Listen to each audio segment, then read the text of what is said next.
আজকে ছিল মাধ্যমিকের ভৌতবিজ্ঞান অর্থাৎ ফিজিক্যাল সায়েন্সের পরীক্ষা। তার উত্তরপত্রটি নিয়ে আমরা আলোচনা করছি। বিভাগ কয়ের প্রথম প্রশ্ন ছিল, নিচের কোন গ্যাসটি ওজোন স্তরে ওজোন ক্ষয়ে সহায়তা করে না? সঠিক উত্তর অপশান সি, CO2 অর্থাৎ কার্বন ডাই অক্সাইড। দ্বিতীয় প্রশ্ন ছিল, এসটিপিতে 11.2 লিটার অ্যামোনিয়া গ্যাসের ভর কত? অ্যামোনিয়া গ্যাসের ভর হল 8.5 গ্রাম। অপশান বি সঠিক উত্তর। ক্যালকুলেশনটি পাশে করে দেওয়া আছে।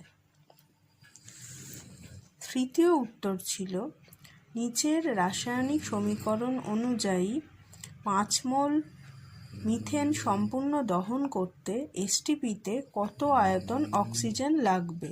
সঠিক উত্তর 224 লিটার। অপশান এ হচ্ছে সঠিক উত্তর। উত্তরটি পাশে করে দেওয়া আছে।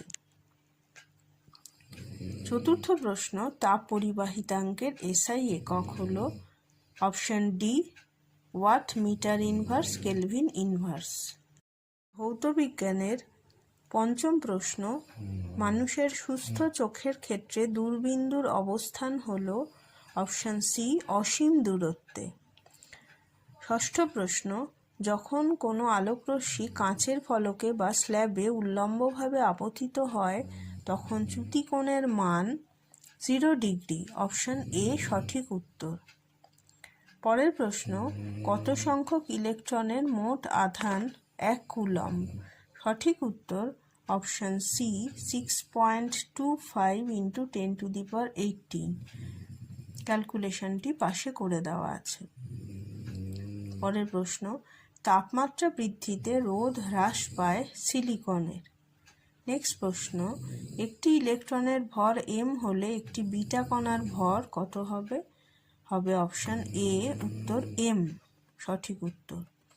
পরের প্রশ্ন 10 নম্বর প্রশ্ন, মৌলের পারমাণবিক সংখ্যা 19 হলে আধুনিক পর্যায় সারণীতে মৌলটি কোন শ্রেণীতে অবস্থান করবে? সঠিক উত্তর অপশান এ অর্থাৎ 1 নম্বর শ্রেণীতে অবস্থান করবে। নেক্সট প্রশ্ন, অ্যামোনিয়া শুষ্ককরণের জন্য ব্যবহৃত হয়? সঠিক উত্তর অপশান বি, ক্যালসিয়াম অক্সাইড। কয়ের 12 নম্বর প্রশ্ন, নিচের কোন মৌলটি ডুরালুমিনে উপস্থিত থাকে না? সঠিক উত্তর অপশান বি, জিঙ্ক। নেক্সট প্রশ্ন, কপার সালফেটের জলীয় দ্রবণে অতিরিক্ত পরিমাণ জলীয় অ্যামোনিয়া